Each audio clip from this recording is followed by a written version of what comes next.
Death was hiding in the strangest places is what the title of the new Mr. Ballen video is. And do you know what? I think the strangest place that the death hides in is probably in the Mr. Ballen video, because you're not in a video if you're not dead. Unless he's talking about celebrity lifestyles, which he sometimes does. Anyway, don't forget to follow him as well, because after all, the guy is one of the greatest storytellers on YouTube, and I cannot wait to check out this story and to see who died, or if there's 3 people who died, because sometimes he puts the strange but true, doesn't he, as the 3 stories. Right, let's go, Mr. Ballen. Today, I'm going to tell you 3 stories about people who experienced huge changes to their lives. Right. But when they died, found out that sometimes you just can't escape your past. But before we get into today's stories, if you're a fan of the strange, dark, and mysterious delivered in story format, then you've come to the right place, because that's all we do, and we upload 2, 3, even 4 times every week. So if that's of interest to you, please steal the like button's phone and systematically remove 1 digit from every single phone number that's saved in their contacts. Also, please subscribe to our channel and turn on all notifications that's a good so one. you don't miss any of our weekly uploads. That is a good one. Okay, let's get into today's stories. Mr. Watson's Wives. Is this something to do with Sherlock Holmes? Let's go. On the morning of March 27th, 1907, a 45-year-old woman named Mary Watson was cleaning her parlor in the small town of Wadesville, Indiana. She was standing on a step stool, and she was using a broom to sweep the cobwebs and the dust off the ceiling. Right. And as she was doing that, she began to feel lightheaded. So immediately she put the broom down and she climbed off the step stool, and she thought, she hadn't really had much to eat that morning, and so that must be why she was feeling dizzy. And so while she stood on the flat ground, waiting for this to pass, she reached over and she grabbed a biscuit and some coffee from the tray. It's not a biscuit, that. That is not a biscuit, right? Don't tell me that's a biscuit. That is a scone. Fucking biscuits and gravy bullshit. We've been having a debate on stream tonight, and I'm doing this on a stream, and they're all saying like Americanisms compared to Englishisms, and that to me is a scone, not a biscuit. That her husband Zach had left for her before he had left for work that morning. Now, she didn't plan to rest here for too long, basically just until the dizziness cleared, and then she would get back to work, because she had a lot of work still to do. She really wanted to have the house clean before Zach got back home. So Mary and Zach had only recently gotten married, just 5 months ago. Right. So they were still very much in the honeymoon phase of their relationship, where basically, everything was so great. They loved each other so much. Mary felt like she'd landed the perfect man.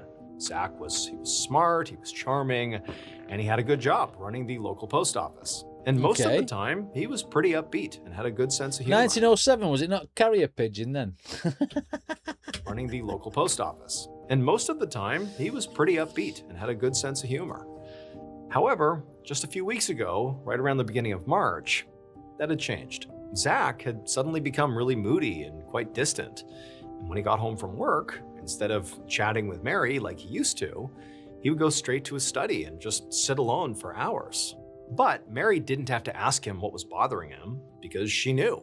She knew that this time of the year was really hard for her husband. Bad smelling because outfits. he had actually been married previously, twice actually, and both of his previous wives had died in March. And in fact, Damn! I bet she goes away for March. If I was his wife, I'd be going away for the month of March, so then I'm not near him. Because I don't want to die in March as well. I'd be thinking that. Died just 1 year apart from each other. So this month was just like he's killing him. A very tragic time for him. And these deaths were not like in the distant past. They were kind of recent. His first wife had died 2 years ago in March of 1905. And then his second wife had followed in March of 1906. So almost exactly 1 year ago. And now it's 1907. She's gone. She's dead. To today's date, March of 1907. Now, Mary did think this was tragic. A horrible coincidence, But Mary's sisters... But Mary's gone lightheaded. Hasn't she?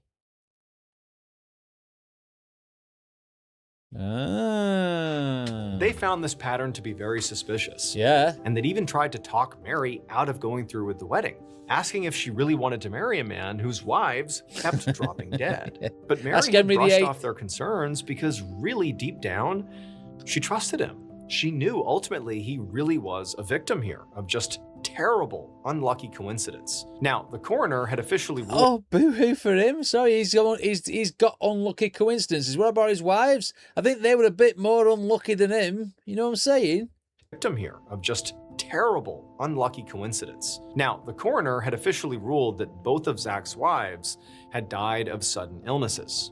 And to some degree, to Mary's sisters, that only added to the suspicion. But to Mary, it seemed like it just sort of got rid of the suspicion of anything. I mean, Yeah. how could Zach have had anything to do with his wives suddenly getting sick? It just didn't make any sense to her. You'd think that, wouldn't you? However, despite firmly standing behind her husband here, what Mary did struggle with when it came to her husband's previous wives and this whole thing was that Zach clearly was still grieving his other wives. Like, they were clearly on his mind, as they should be, and she Right. understood that, but that was tough.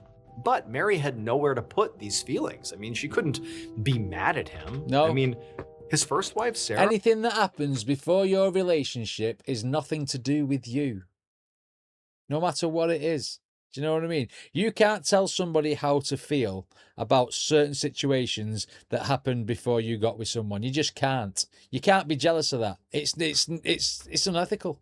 These feelings. I mean, she couldn't be mad at him. I mean, his first wife, Sarah, they had been together for 34 years before she died. I mean, that is Okay. a whole life before Mary, and she knew that. And then, the second wife, it is what it is. It was a short marriage, but she couldn't blame him for the situation she was in. It was just difficult. Yeah. But sometimes, despite logically understanding the situation that she was in and doing her best to sort of emotionally contain it, Mary sometimes got this feeling that it was almost like she was living in somebody else's house, or like she was living in somebody else's life, specifically Sarah's life. Sarah was Zach's first wife. They'd been Right. together for those 34 years. I mean, ever since Mary had moved into this home with Zach, which is where Sarah had lived for all those years, Mary had been hesitant to do anything, to rearrange furniture or change the ugly green wallpaper that she really Well, wanted. now that you've got, that's where you've got to have communication. You've got to talk to your fella. You got to talk to the man whose house it is, and say to him, like, "Do you mind if I do this, or would you like it to be left alone?" Sitting there stewing about it and thinking, "Should I do this? Should that?" I'm walking on eggshells. It's not healthy. You got something to say it. You know what I'm saying? To change in the parlor here, Yeah. or get rid of any of the old-fashioned decor. It's like she knew that, that would be sort of bad for Zach potentially, that he would see Maybe. that as, You talk to him first. disrespectful to his first wife and to some degree his second wife. Mary just sort of felt like she was the third wheel in a sense. But as Mary stood in that parlor with the ugly green wallpaper, waiting for her headache and her dizziness to clear from when she had been cleaning the ceiling here, she's having those thoughts about how difficult her life was, but she reminded herself that, despite it all, she was Zach's wife now. No matter how she felt about it, those were the facts. She Wife was or his wife, victim. and he was her husband. And so, no matter how she felt about this house, the house was primarily her responsibility, and she was going to make sure that it was clean.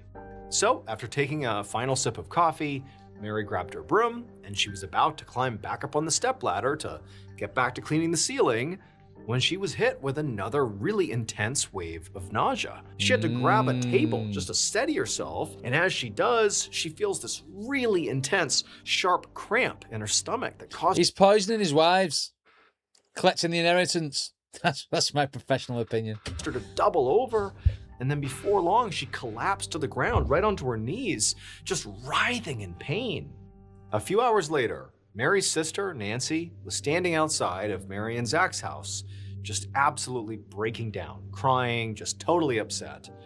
And as she did this, she was watching as the undertaker loaded Mary's body into a horse-drawn wagon. I was only joking. Nancy couldn't believe how quickly this had all happened. I mean, she and Mary talked all the time. And that morning, Mary had sent a young neighbor over to Nancy's place to tell her that Mary said she was feeling sick and needed some help. Hey, But March. by the time Nancy arrived, it was too late. Mary was vomiting and she was convulsing. Oh, she's By getting around 1 poisoned. p.m., she was dead. And Wow. this was exactly what Nancy had feared would happen when Mary and Zach got married. She just hadn't imagined He's a that it serial could killer. possibly happen so quickly. So now, as the undertaker drove off with her sister's body inside, Wow. Nancy's gaze shifted to Zach, who Yeah, was what have you over done on to the me porch sister? talking to the town doctor. Zach had now lost 3 wives in 3 years, all in the same month too, like exactly a year apart. Did they all have lightheadedness and like stomach cramps before they died? I think he's poisoning his wives. And Nancy, I mean, at this point, she was sure that he had to be responsible. Like, how else could this ever be possible unless he was doing something to these women? And Nancy, she was determined to prove it. The next day, Nancy and the rest of Mary's family walked with the town doctor and with Zach through Zach and Mary's home, looking for clues about what could have killed Mary. And all of them were just peppering Zach with questions about what each of his wives had been doing right before they died. And so far, Nancy wasn't hearing anything that made her think that Zach was innocent. According to Zach, there was zero connection between the 3 deaths, except for the fact that they all happened in March. One of the wives had eaten a full breakfast before she died, and one had eaten nothing before she died. And Mary had actually only had some coffee and apparently a couple of bites of biscuits before she died. Zach also said that his first and second wives had been complaining of feeling sick for about 2 days before they ultimately succumbed and died. But Mary had been basically perfectly fine right up until she just suddenly died. Now, to Nancy, it seemed like Zach was trying way too hard to make it all just seem sort of random. She just didn't believe that there was literally no connection between all 3 deaths. I mean, how could that be? This is way too coincidental. And so Nancy was very happy to see that the town doctor was systematically gathering up different things from inside the house as they walked around, like silverware and various food items, basically anything that Mary might have put in her mouth or maybe touched, because he planned to get them all tested to see if maybe there was poison involved here. And so Nancy was glad that, like, Zach's saying one thing, but we're going to actually test some stuff and see if that's really true. And so Nancy began following the doctor as he was scooping up all these different things, and eventually they found their way into the parlor, which is where Mary ultimately died. And when they were in the parlor, the doctor just abruptly stopped, and then he pointed to something in the middle of the room.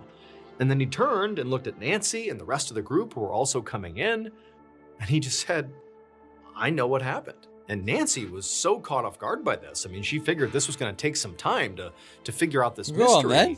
She looked past the doctor into the parlor to where he had been pointing, and she expected to see some kind of like obvious clue, but to her confusion, there was just a step stool and then a dusty old broom. That was all he pointed to, and she couldn't understand what he was talking about. So it would turn out that the 3 wives actually did have something in common when it came to their untimely deaths.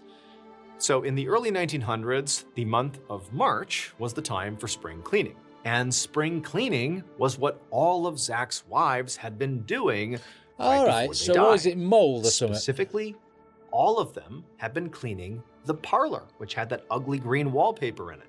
But this wallpaper was not just ugly. It also contained a toxic substance known as arsenic. And when Mary and both of Zach's other wives dusted with the broom, it kicked up a cloud of deadly particles that they all inhaled. And so the town doctor had the wallpaper tested, and he would confirm that all 3 women had died of poisoning. Shows how much cleaning he did, isn't it? You know what I'm saying? He'd be dead himself. Mind you, what happened for the first 34 fucking years? Oh, did the first one, Sarah, die when they just put the wallpaper up or something? Arsenic wallpaper, what? Except the culprit was not Zach, it was the wallpaper. A few weeks later, Zach would have that wallpaper torn down, and then he married a 4th wife, but this time, she outlived him. Karma. That's crazy, that, isn't it? Killed by wallpaper, and not just anaglypta. A wood chip. I wouldn't know. I didn't see that coming. I mean, technically they were poisoned, but just not poisoned in the way that we thought. Okay, next one's called The Bullet Man.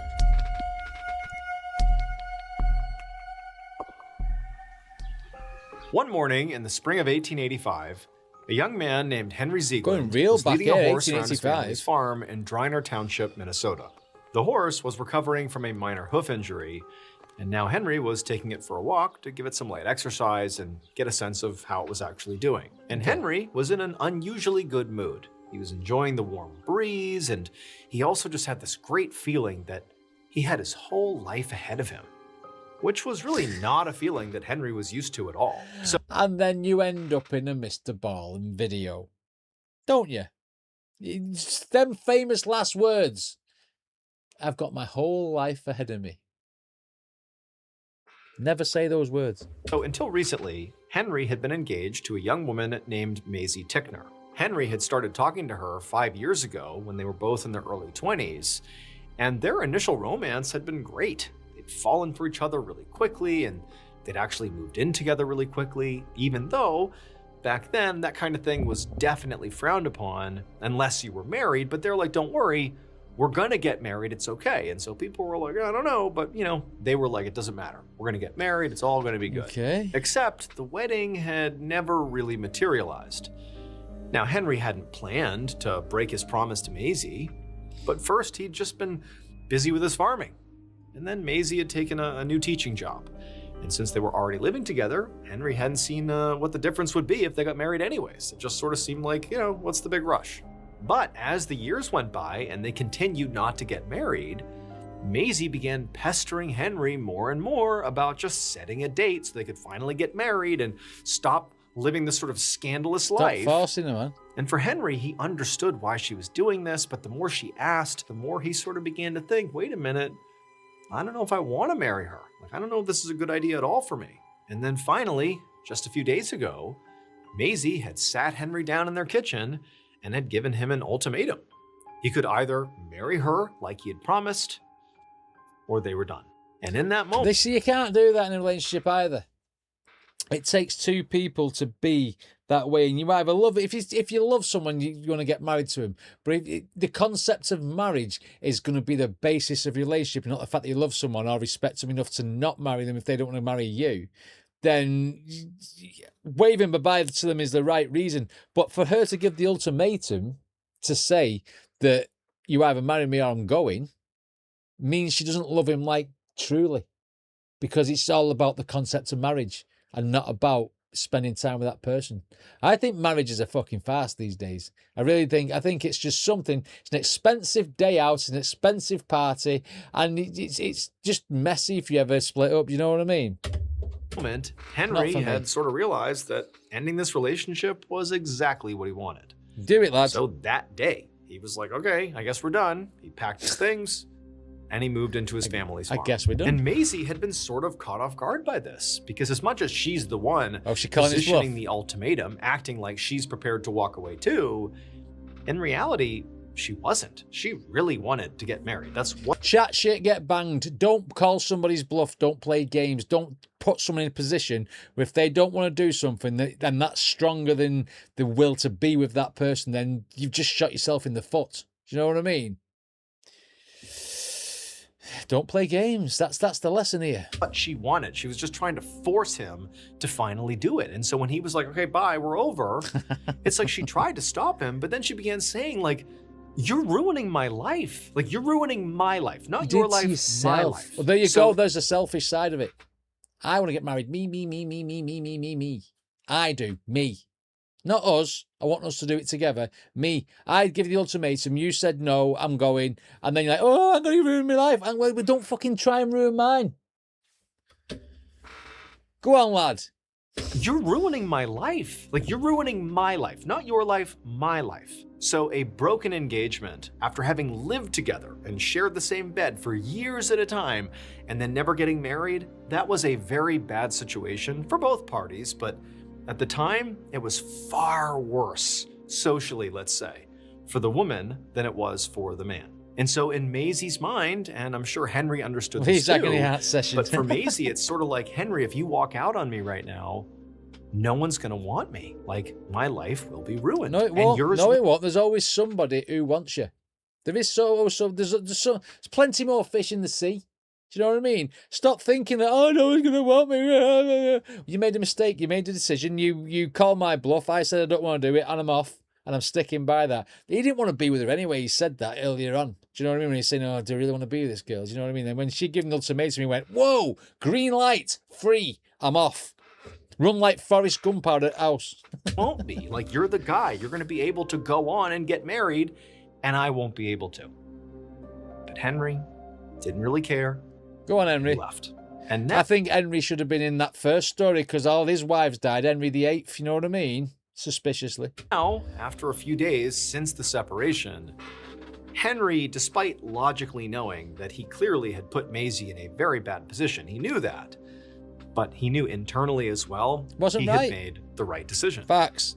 Because right now, I mean, he felt great. He felt free for the first time in a long time. And so he did what he had to do. And so Henry finished his laps with the horse, and then he walked it over to the watering trough, which was underneath this big oak tree near the barn. And he had just tied the horse to that oak tree to let it drink when he heard someone shouting his name. Henry spun around, and he saw a man stalking toward him from across the field. And the man was Maisie's older brother, Filford. And his face was bright red, and he was glaring at Henry like he meant to kill him here. Which Henry realized was a very real possibility, considering what Henry had just done to Filford's sister. He didn't do anything. He didn't do nothing. All he said was, no, okay, fine, bye. You laid it on the table. You fucking put the cards down. I called your bluff. I saw an opportunity and I left it. I didn't smack your sister around. I didn't abuse her. I didn't kick her head in or anything like that. And he's like, oh, what have you just done to your sister? No, mate, like she threw the gauntlet down and I didn't pick it up. End of story, right? Go and fucking speak to her. That's what I'd be saying. Real possibility, considering what Henry had just done to Filford's sister. And then on top of that, as Henry's sort of taking this all in, he sees that Filford doesn't just look mad. He's also carrying a rifle, this old-fashioned rifle. And when Henry saw the gun, he immediately panicked and he turned to run away, but the huge oak tree was in his way. He sort of bounced off the tree and he turned back around. And by this point, Filford had closed the distance and there was clearly nowhere where Henry could reasonably stand run behind the horse without still clearly being in range of Filford's weapon. And so Henry, not knowing what else to do, just dropped to his knees and threw his hands up and begged Filford for mercy, telling him, like, you don't understand, like, we had to break up. Like, I would never want to hurt Maisie on purpose. You gotta believe me. Like, she wouldn't want you to do this. Like, you gotta spare me. She loved me. Like, let it go. And for a moment, Henry felt like maybe he'd gotten through to Filford and he wasn't gonna get shot here. You know, Filford, who by this point was only a few feet away from Henry, he was still gripping his gun, just glaring at Henry. And there was this moment of just really intense silence. And then he said something that made Henry's stomach drop. He told him that he would have no way of knowing what Maisie would have wanted to do here with Henry, because earlier that very morning, his sister had taken her own life. Oh, Henry's dead. Henry is dead. That's it. That's it now. That's it. Henry's dead. Because he didn't do anything to her physically, but because she's took her own life because of what Henry said after she fucking instigated it, this guy, Filford, a stupid name, by the way, is going to fill him in. That's it now. Yeah. Sorry, Henry. You're in a Mr. Ballen video. You're dead. Because earlier that very morning, his sister had taken her own life. Wow. And then Filford, he raised his rifle and he fired. Pain immediately exploded in Henry's head, and he felt himself get literally thrown backwards really hard. And he bounced off the oak tree and fell to the ground, expecting at any point for everything to just go black forever, to just die and be done with it. But after a few seconds, he realized he wasn't dead. His head was pounding from where he had just been shot, and he could feel blood running into his eyes and all over his whole body. Way. So clearly he knows he's been shot, but like somehow he's still conscious. And then he heard the sound of Filford reloading his rifle. Henry considered trying to get up and making a run for it, but it was like What chance did he really stand here? He's already been shot once. The guy's clearly Wow. willing to shoot him. He's reloading. He's right in front of him. How far can he possibly get before he gets shot again? So instead, he just lay still and prayed that maybe Filford would think he was dead and not shoot him again.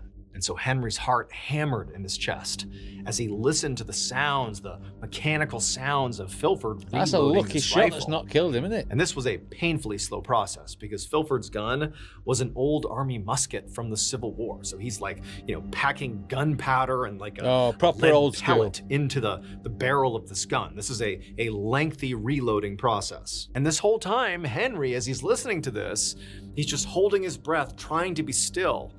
But at the same time, he's getting more and more certain that he was about to die. Like there was no way he was not about to get shot again. What else could Filford be doing?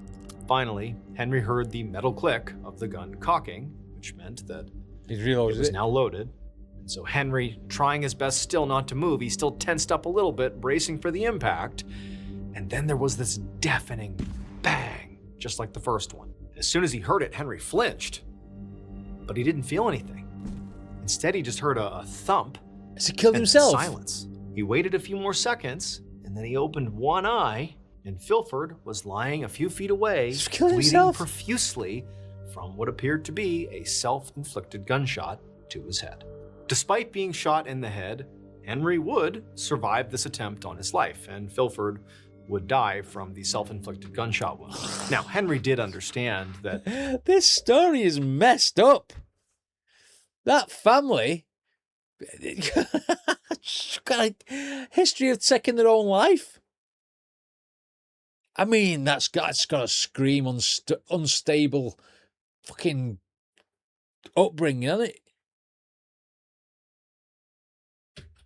Probably thought that Henry was dead. Henry's still alive. He's just got half an head. would die from the self-inflicted gunshot. No way. Now, Henry did understand that, by breaking up with Maisie, it had very likely led to her taking her life, and it almost got him killed, and it definitely led to Filford taking his life. Like, there's a lot of death and tragedy here because of something that, Henry largely did, but he didn't feel any guilt after he ultimately survived this attempt on his life. The way he rationalized it was he thought that Maisie and Filford were just both very weak. I mean, Maisie, instead of trying to move on and rebuild like a strong person, she had been weak and she had taken the easy way out. You should never and poke. Filford, You should never poke. You should never poke the bear that way.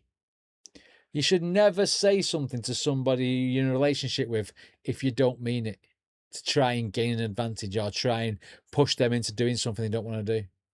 Every time you make a decision that's as big as getting married, it's got to be a two-way street. You've both got to agree, because you can't do that.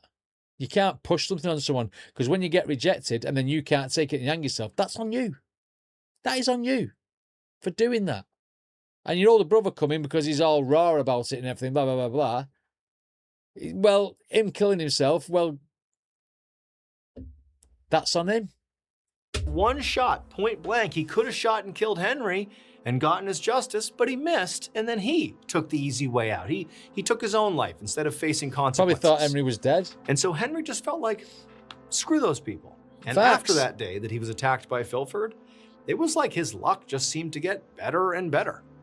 His head wound really had been superficial, and it healed quickly. And soon after he was fully recovered, he married a wealthy widow. And For fuck's sake. So he got married anyway. No way. This guy looks a bit like William Shatner.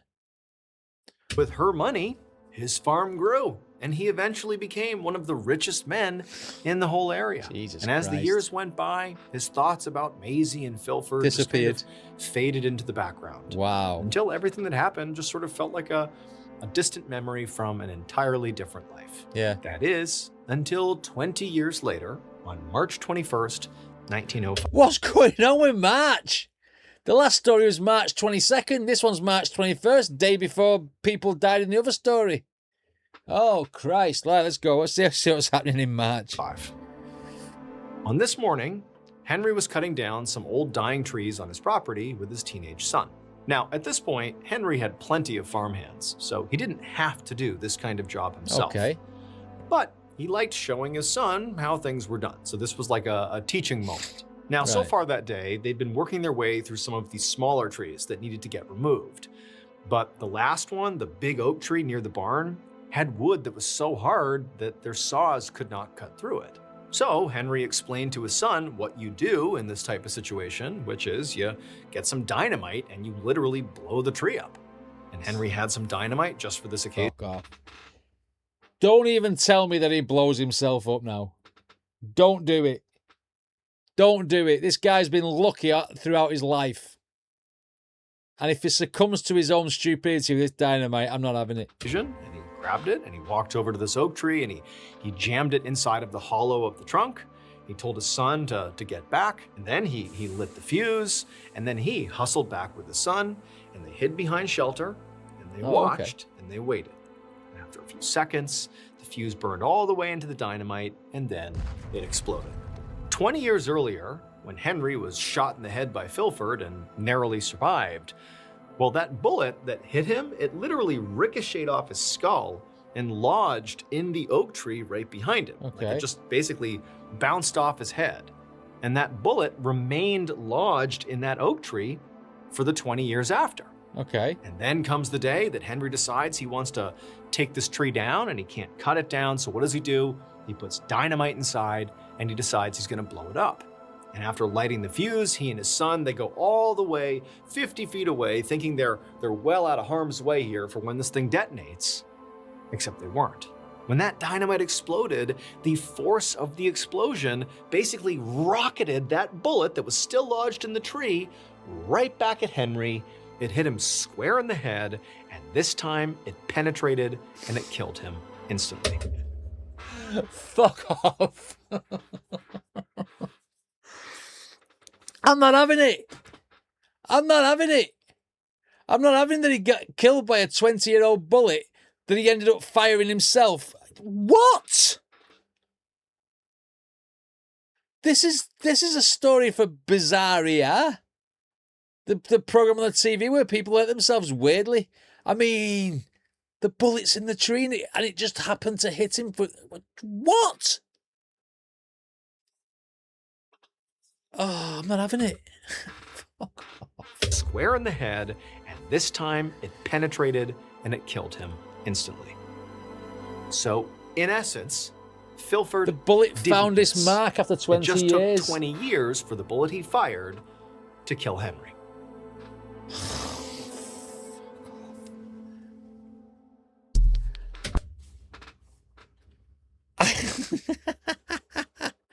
I was not laughing at someone dying. I'm laughing at the manner of this. And what do you even say to that? Shit, man.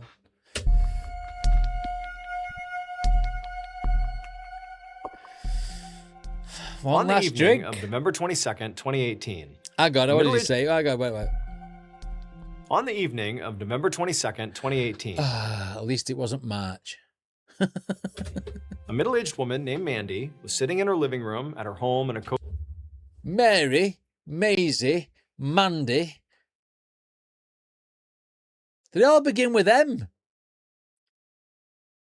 coastal town in southern England, reading a book while the TV played as background noise. And as she was sitting there, she heard the distinctive sound of footsteps kind of shuffling down the stairs.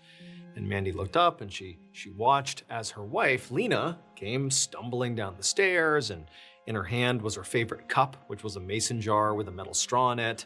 Right. And Mandy watched as Lena stumbled her way into the living room and then began, stumbling over towards the kitchen. And as she did this, Mandy just kind of cringed, because Mandy knew what Lena was about to do. And sure enough, just a moment later, when Lena had made her way into the kitchen, sort of out of sight, Mandy heard the sound of the refrigerator door opening up, Making another drink. and then the distinctive sound of liquid being poured into a cup, as Lena made herself another cocktail of vodka and orange juice. So Okay. Mandy had married Lena 4 years ago, and for that entire time, Lena had been a drinker. But Mandy always tried hard not to harp too much on Lena for drinking too much, because she knew that Lena really only drank alcohol to help manage her overwhelming back pain. So about 40 years earlier, when Lena was much younger, she had been a competitive horse jockey and racehorse trainer. Oh, right. But when she was 21 years old, she had suffered this awful horse riding accident that had permanently damaged her spine. Right. She had developed scoliosis. It's always, it's always horse accidents where people get paralyzed or an injured spine, isn't it? It's like, I reckon it's the #1 cause of people getting spinal injuries. Full horse riding accident that had permanently damaged her spine. She had developed scoliosis. Superman, and had yeah, been Christopher in Reeve. constant pain from this injury ever since. And sometimes the pain would get so bad that Lena would literally just collapse to the ground and couldn't do anything. But alcohol numbed the pain a little bit. And sometimes the pain would get so bad that Lena would literally just collapse to the ground and just lay there writhing in pain. I mean, this was like a very serious amount of discomfort. Now, at first, Lena's doctors had been prescribing her fentanyl, a very powerful pain medication, to help manage her pain. But Lena began showing signs of becoming addicted to fentanyl. And so before that could really get happen, addicted to drink doctors instead. had stepped in and weaned her off of the fentanyl. But Lena, at this point, she didn't want to become addicted to pills either, but she also still had this pain. And without the fentanyl, there was no pain numbing happening. And so Lena had begun self-medicating by drinking about half a liter of vodka every single day. And she would mix the vodka, often with orange juice, and she would carry it around the house in her mason jar with that metal straw. And so anytime Mandy saw her with that, she knew what she was doing. Mandy knew that Lena's drinking was obviously an issue. I mean, they replaced addiction, for pills with alcohol addiction, but at the same time, Mandy just felt like, I can't really get in the way of this. She's in so much pain.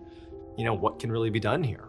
So after hearing the sound of Lena getting another drink, Mandy just went back to reading her book. Start diluting her vodka.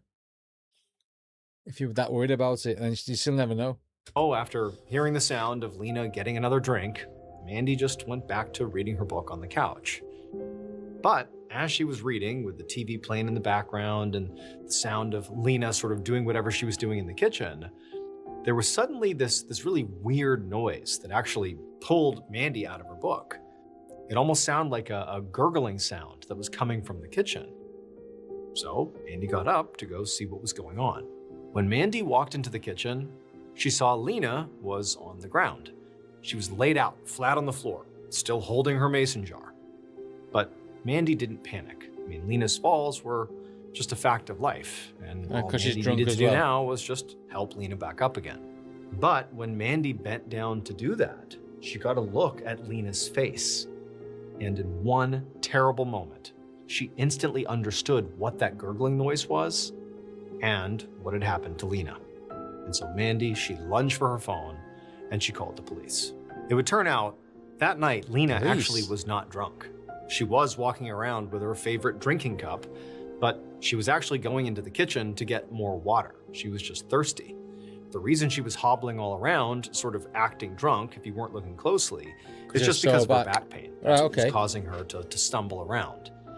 But in the kitchen, after filling up her mason jar with water, she stumbled and fell like she would when she was drunk. But again, this time it's just from pain.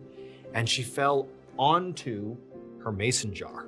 Specifically, her eye socket landed on that upturned metal straw and it impaled. I could have done without feeling that in my eye. Jesus Christ.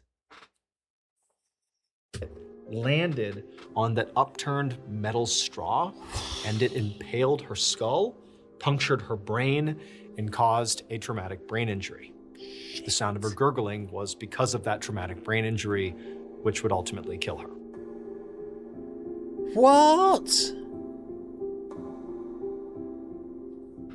So why'd she phone the police? When you phone the police, that sounds like foul play. I mean, like paramedics. Why would you phone the police?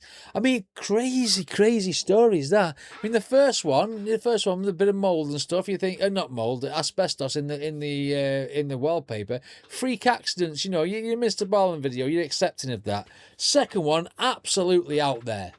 Absolutely out there. A bullet that ricocheted off his head in the first place killed him with a bigger trajectory from 50 feet away after a dynamite blast in a tree. When the bullet was dislodged was in the tree and was lodged in the tree and dislodged when it blew up and killed him from 50 feet away by making a direct hit to his head. That was crazy. That was crazy. And then, the eyeball. Don't do things touching my eyes and shit, me. I wouldn't even be able to put a contact lens in if I needed them. That was bizarre. That was crazy. And that's going to give me nightmares, I think, especially the bloody... the mason jar in the eye, man, with a straw. Whew. What a way to go. I'm sure he's making these stories up. Anyway, what did you guys think? Let me know in the comments. Don't forget to check out